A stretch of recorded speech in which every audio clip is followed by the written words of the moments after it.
Bismillahirrahmanirrahim. Assalamualaikum warahmatullahi wabarakatuh. Saya Siti Latifah dari kelompok 5. Di sini kita akan membahas mengenai tes dan non-tes sebagai alat penilaian hasil dan proses belajar mengajar. Nah, untuk pengertian tes sendiri itu dari bahasa Inggris yaitu test, yang dalam bahasa Indonesia diterjemahkan dengan tes, yaitu ujian atau percobaan. Dalam melakukan kegiatan penilai, kita sebagai pendidik membutuhkan suatu perangkat, bisa berupa tugas, pertanyaan, soal-soal, dan lain-lain.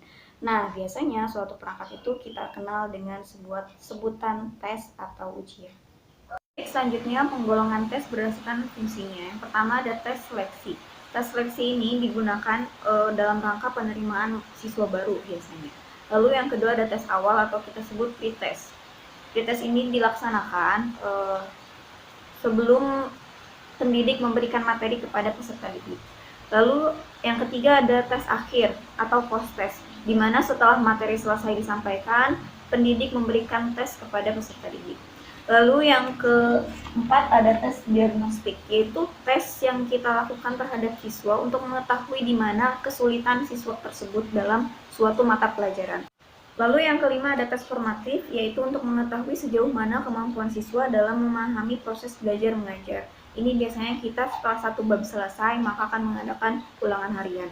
Lalu yang keenam ada tes sumatif, yaitu ujian yang dilaksanakan setelah semua program pembelajaran selesai, baru dilaksanakan ujian. Biasanya itu seperti PAS atau penilaian akhir semester. Lalu yang ketiga ada penggolongan tes berdasarkan banyaknya peserta. Yang pertama ada tes individu, yaitu tes yang dilakukan pada satu orang saja. Misalnya, seorang guru meminta satu orang peserta didik atau siswanya untuk menghafalkan perkalian.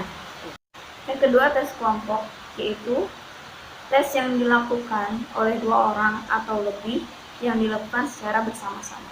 Yang selanjutnya, penggolongan tes berdasarkan responnya. Ada 2. Yang pertama, verbal test. Tes verbal. Tes verbal adalah respon jawaban yang diperlukan dalam bentuk kata-kata atau kalimat, baik secara lisan ataupun tertulis. Contoh, ujian akhir semester, tes wawancara atau interview. Yang kedua, tes nonverbal. Tes nonverbal adalah respon yang dinilai berupa perubahan tingkah laku atau tindakan seseorang. Contoh, kedisiplinan siswa, kerajinan atau ketepatan waktu siswa dalam mengumpulkan tugas, cara bergaul siswa di dalam kelas. Selanjutnya, penggolongan tes berdasarkan pertanyaan atau jawaban yang diberikan. Ada 2. Yang pertama, tes tertulis. Tes tertulis adalah testi memberikan pertanyaan dalam bentuk tulisan, begitu juga respon yang diberikan oleh tester dalam bentuk tulisan juga. Contoh, ujian tertulis saat ujian akhir semester, pengerjaan tugas di buku latihan siswa.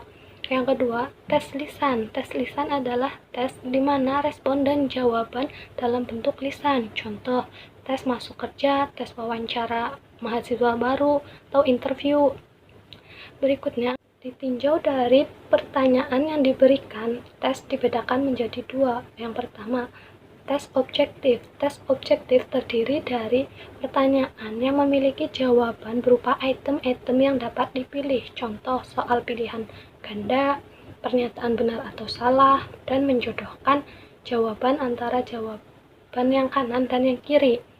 Yang kedua, tes esai. Tes esai adalah tes di mana jawaban yang diperlukan berupa uraian atau penjelasan yang panjang. Contoh, uraian perintah untuk mendeskripsikan suatu benda atau kejadian, pernyataan sebab atau akibat, atau proses. Selanjutnya, di sini saya akan menjelaskan tentang pengertian non-tes. Teknik non-tes adalah penilaian atau evaluasi hasil belajar peserta didik dilakukan tanpa menguji peserta didik, melainkan dilakukan dengan pengamatan, observasi, wawancara, dan menyebar angket. Bentuk non-tes di sini terbagi menjadi 4. Yang pertama ada skala, yang kedua observasi, yang ketiga studi kasus, dan yang keempat sosiometri. Di sini saya akan menjelaskan satu persatu dari bentuk non-tes tersebut. Saya akan menjelaskan bentuk non-tes dari skala.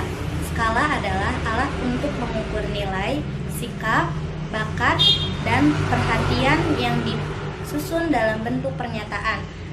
Skala di sini terbagi menjadi dua, ada skala penilaian dan juga skala sikap. Skala penilaian ini adalah untuk mengukur penampilan atau perilaku orang lain oleh seseorang melalui pernyataan perilaku individu. Sedangkan skala sikap adalah digunakan untuk mengukur sikap seseorang terhadap objek tertentu. Observasi. Observasi adalah penilaian yang banyak digunakan untuk mengukur tingkah laku individu ataupun proses terjadinya suatu kegiatan yang dapat diamati. Ada 3 jenis observasi. Yang pertama, observasi langsung pengamatan. Yang kedua, observasi tidak langsung. Dan yang ketiga, ada observasi partisipasi. Di sini saya akan menjelaskan satu persatu dari 3 jenis observasi tersebut. Yang pertama, observasi langsung pengamatan, contohnya observasi langsung seperti mendatangi tempat kejadian dalam berita tersebut dan menanyai atau mewawancarai pihak-pihak yang berkaitan. Yang kedua, observasi tidak langsung, contohnya pengamat tidak perlu mendatangi tempat kejadian, melainkan mencari informasi dari segala sumber seperti buku, koran, internet, dan lain sebagainya. Yang ketiga, observasi partisipasi. Observasi partisipasi yaitu peneliti menjadi salah satu orang yang melakukan aktivitas yang diteliti.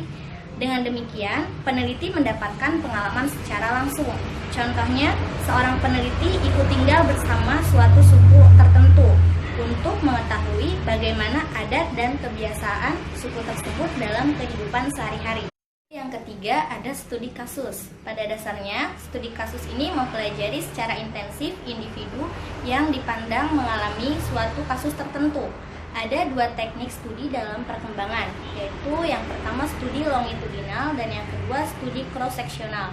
Studi longitudinal adalah metode jangka panjang. Contohnya adalah hubungan antara tingkat produktivitas pegawai perusahaan dengan lingkungan kerja dan rekan kerjanya. Yang kedua, studi cross-seksional atau metode jangka pendek. Contohnya itu adalah hubungan antara pengaruh kemajuan teknologi dengan perubahan gaya hidup masyarakat. Terakhir, ada sosiometri.